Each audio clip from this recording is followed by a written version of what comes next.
Hi, my name is Jalen Charbonneau, and today I'm going to be presenting my slides over Newton's law of cooling. The original environment was either a cool or a warm environment. At the time, they kind of just, their labs or whatever they had at hand, so there wasn't a specific temperature and it wasn't controlled like they would be today. Their main concern was that there was enough room for all the tools such as thermometers and scales. The original lab equipment involved the use of linseed oil thermometers and irons.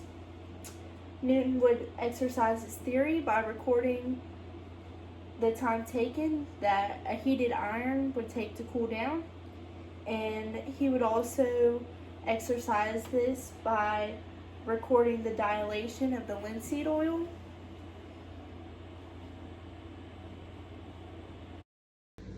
Alright, so this is part C on the original process of Newton's law of cooling. Newton's original experiment, published in 1701, involved a simple setup where a body of hot iron or water was allowed to cool in the surrounding air. He attempted to measure the cooling time of a red hot iron ball. The experiment was designed to model cooling based on the assumption that the rate of heat loss was simply proportional to the temperature's difference between the body and its surroundings. Newton's original lab environment was a cold place with air moved by the wind. He used a red hot iron bar and small droplets of metal to measure his hardening point.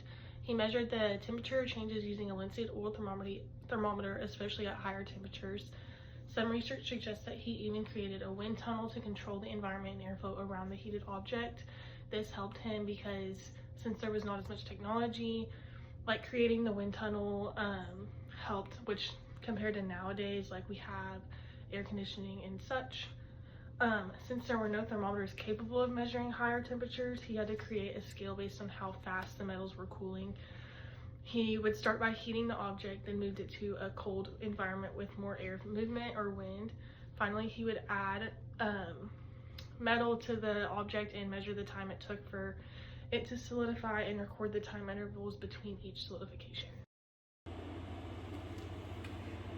The initial hurdles that scientists faced was the actual understanding of how heat would leave an object. They believed in simple laws such as Newton's law of cooling, even when the experiments didn't align with this law. There was many initial safety issues. This is because they didn't have the modern safety precautions, and in today's age they would be seen as careless, especially when it comes into exposure of open flame without the proper equipment. They experienced equipment issues such as inaccurate temperature scales, as they were still trying to find things like the absolute zero of temperature. Scientists often ignored infrared radiation. This led to inaccurate results concerning heat loss.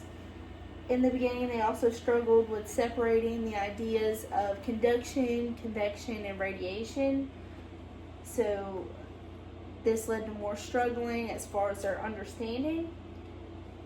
They were also heavily influenced by older theories like the caloric theory, which made it harder for scientists to update their understanding concerning anything to do with heat loss.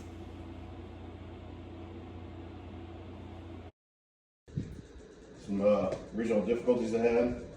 Major early hurdle was the lack of distinction between heat and temperature.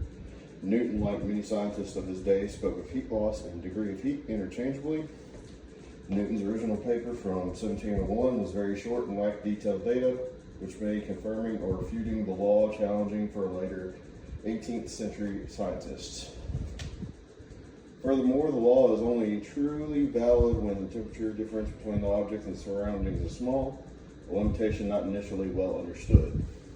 Newton faced many difficulties and hurdles in his experiment and discovery of his law of cooling.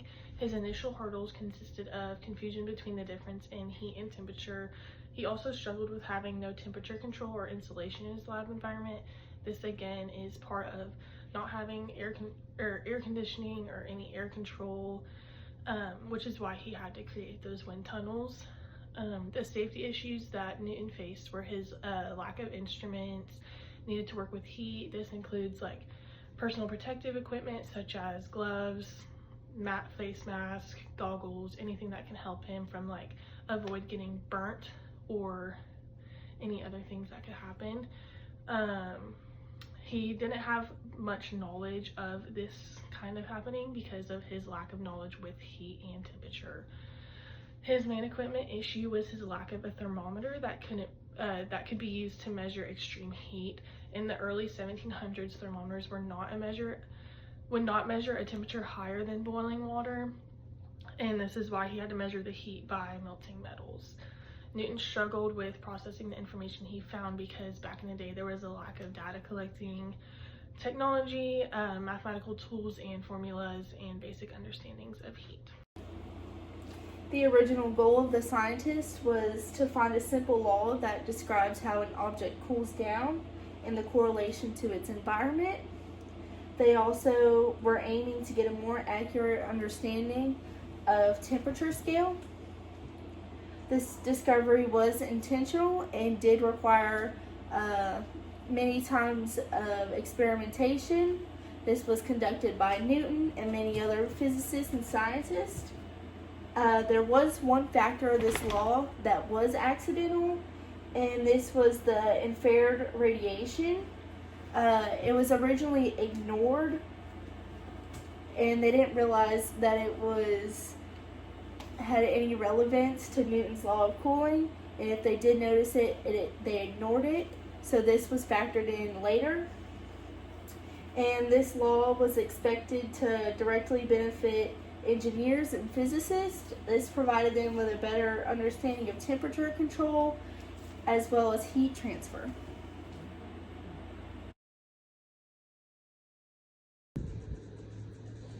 So the original motivation was Newton was broadly interested in heat and its transfer, which was a major focus in the 18th century alongside the dominant caloric theory. The discovery was intentional, stemming from his methodical research on thermal science and the creation of temperature scales. He was also studying the motion of objects in resisting fluids, which provided the mathematical analogy for the cooling law. The initial expected beneficiaries were scientists and philosophers seeking a fundamental quantitative understanding of the transfer of heat energy. The law laid the formal basis for the study of convective heat transfer. Newton's original motivation of his law of cooling occurred intentionally while he was looking to understand how temperature changed over time to improve experimental accuracy and calibrate thermometers.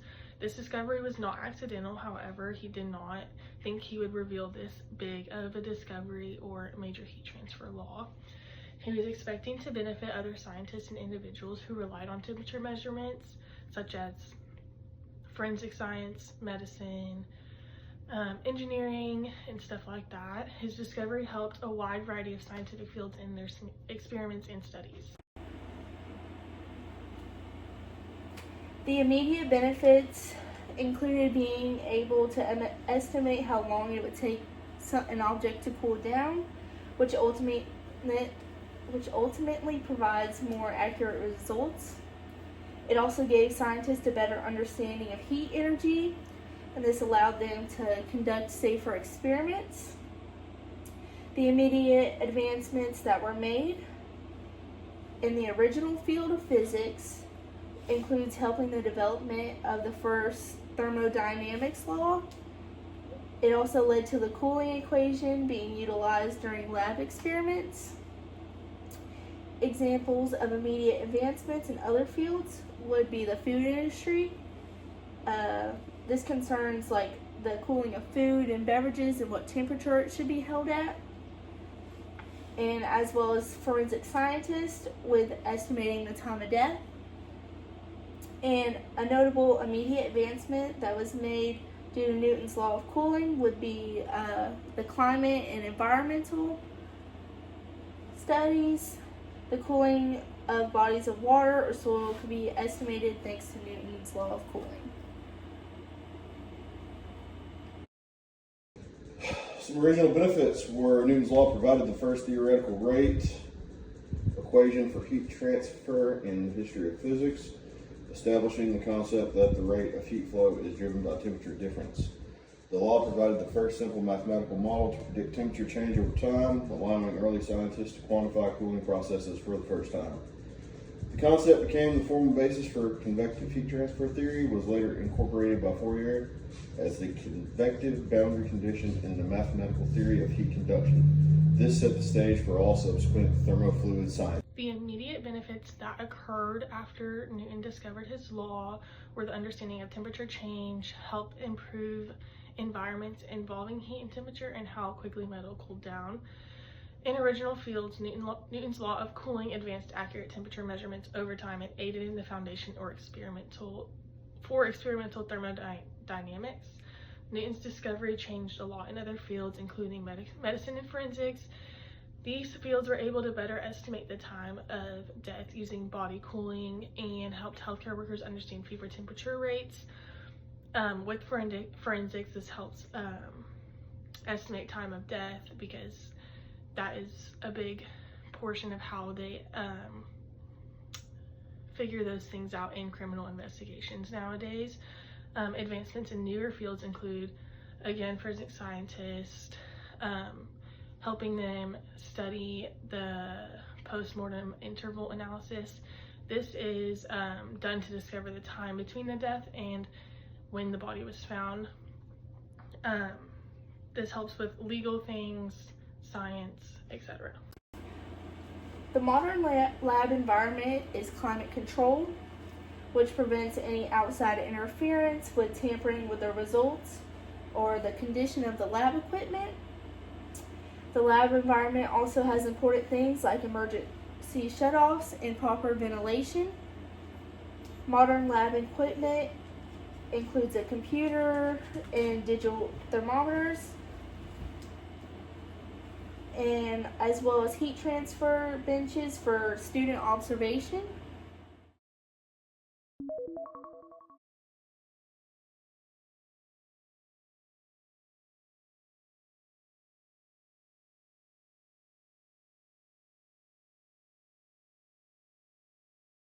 And data processing computer programs like Logger Pro and a computer interface.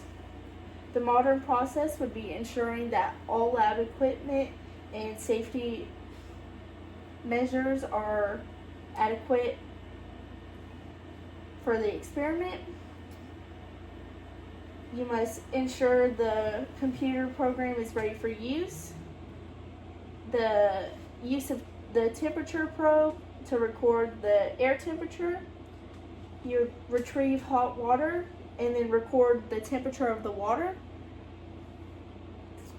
Once both temperatures are acquired, you can use Newton's law of cooling to predict the water temperature at different times, such as at 5 minutes or 30 minutes.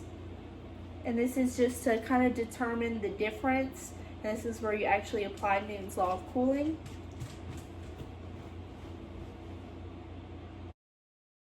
Experiments use digital thermocouples or infrared cameras for precise surface temperature measurements. Data is often collected by ProWare systems or CBL units and processed by spreadsheet software.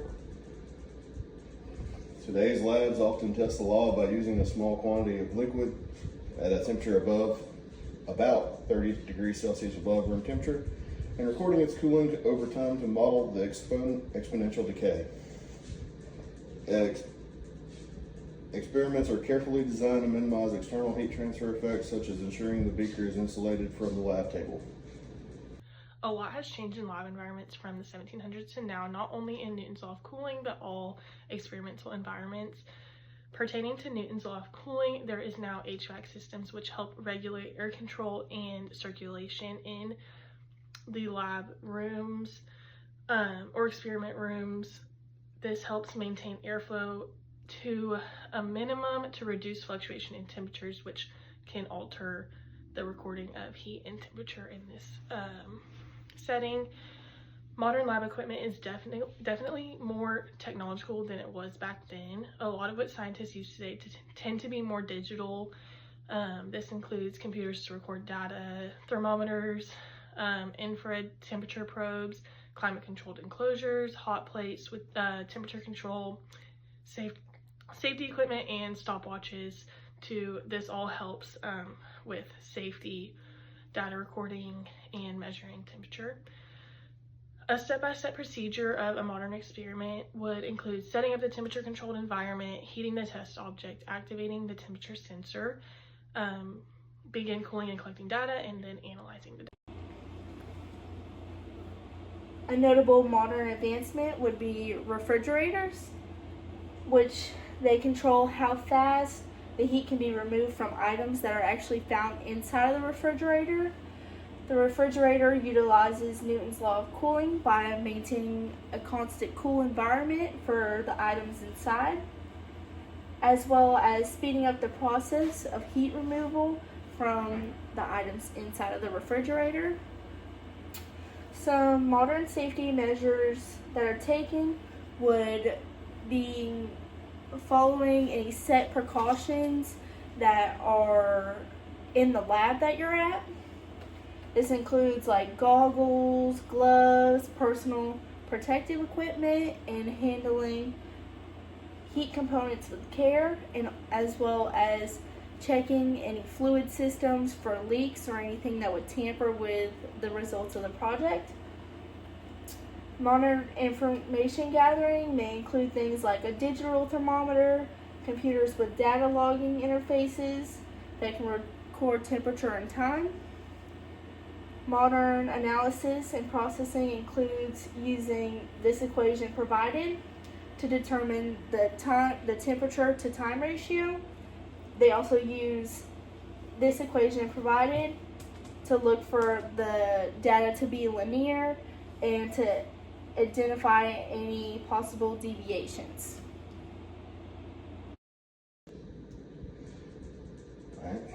Modern differences. The model is now understood as the formal basis for convective heat transfer. Complex systems use computational fluid dynamics and sophisticated Nusselt number correlations to estimate the heat transfer coefficient, a concept born from Newton's original constant. Modern models often use a combined equation that includes both Newtonian and Stephen-Boltzmann cooling terms to account for large temperatures differences where radiation is significant, as the original law neglects radiation.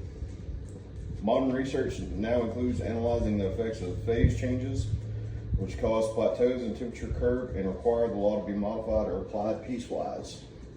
The advancements we have nowadays include advanced engineering that allows us to use HVAC systems to control temperature of a room.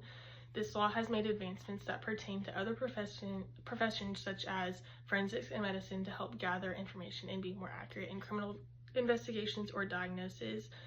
Modern safety takes bigger precautions on dealing with heated objects. There are now personal protective equipment, things such as heat-resistant gloves, insulated tongs, that they can use to avoid burning of the skin or eyes, etc. There are systems that provide stable air circulation and ventilation.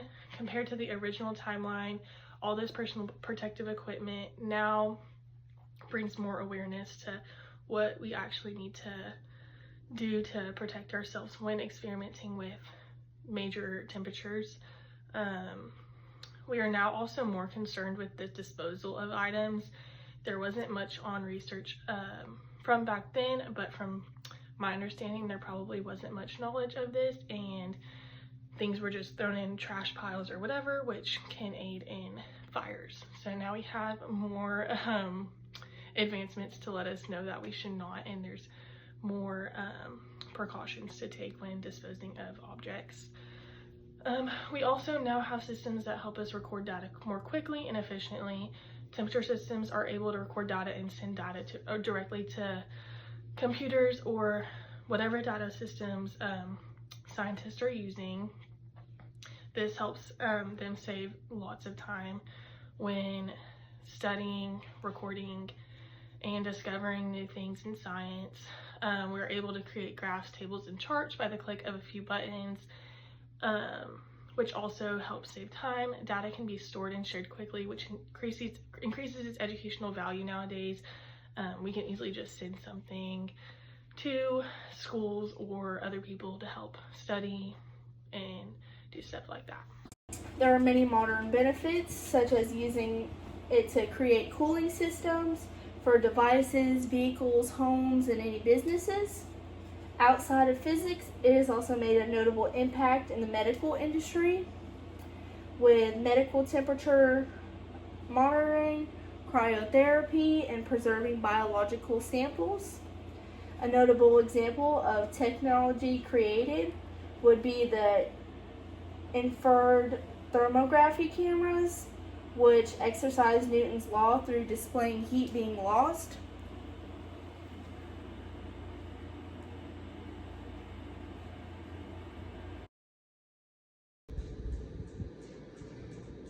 Modern benefits. The law provides a crucial simple model for quick estimates and analytical insights across many disciplines. It is used in engineering to calculate the heat transfer coefficient for simple geometrics. Forensic science uses the exponential cooling model to estimate the post-mortem interval by measuring a body's temperature over time. The law guides the design of thermal management systems in electronics such as heat sinks and fans by predicting how quickly components can be cooled to maintain safe operating temperatures. It is also used in modeling commercial food and beverage cooling processes. Newton's law has many benefits today, including prevention of overheating in smartphones, computers, electric vehicle batteries, and industrial machines. This is very important because, there still occurs to be fires from these devices, but we have more knowledge nowadays to help prevent them. It helps in safety because the data allows for accurate temperature results, making burns or accidents or fires less frequent. Forensic science greatly benefits because of the help of body temperature. This law helps with criminal investigations and autopsies, figuring out when people pass away compared to the time of when they're found. This is big in any criminal case that you see or hear. Food safety is another field that benefits by having safe food cooling standards, preventing bacterial growth or spoiling of food. Without this law, we wouldn't know what foods needed to be refrigerated or only kept warm, and that helps us from not getting sick. With this law, the invention of thermal cameras have arose. These cameras can detect heat emitted by objects and convert them into a visible image. The camera calculates how heat is leaving an object into its environment. His law helps interpret infrared data into accurate temperature readings. Fields that use these cameras include the military, medical scanning, electrical maintenance, hunting, and many more. As far as the future, looking forward, scientists and researchers extend the law so it can easily accommodate larger scale environments such as soil layers and large bodies of water like oceans or large lakes. They could also use this law when climate models are in play, displaying how the environment loses heat overnight. Potential benefits would be providing a more accurate prediction for overnight cooling, and this would result in lowering energy use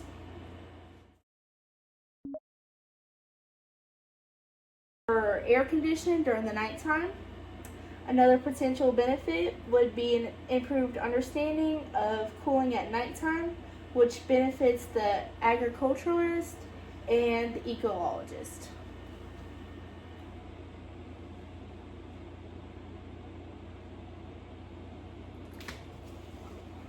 And thank you. Hi. Future expectations. In the future, researchers will work on how to miniaturize such a device and transfer heat at nanoscale level in electronics and electric vehicle systems more efficiently. Researchers are currently investigating new measures based on advanced materials to enhance the thermal conductivity or the convective efficiency. Advances in near-field heat transfer could result in fanless laptops and solid-state cooling systems for home appliances. In the future, I would predict that there will be smarter thermal safety in medicine and human health. This could include accurate predictions of body heat loss during medical procedures and hypothermia treatment. This is a big part of research of mine since I am going into the medical field. I think it's really interesting to see how this one law kind of went this far and like helps us understand and have more knowledge in all these different kinds of fields. There could also be advancements in storage of medication that needs to be in a cool environment. If you see nowadays, like a lot of our prescription bottles or medicine has temperature readings on it of where you're supposed to keep them. Most of them are room temperature. Some of them are cooler environments. This also helps with preserving organs for organ donors and stuff like that. Potential benefits to come could include smarter technology, energy savings, and life-saving medical advances.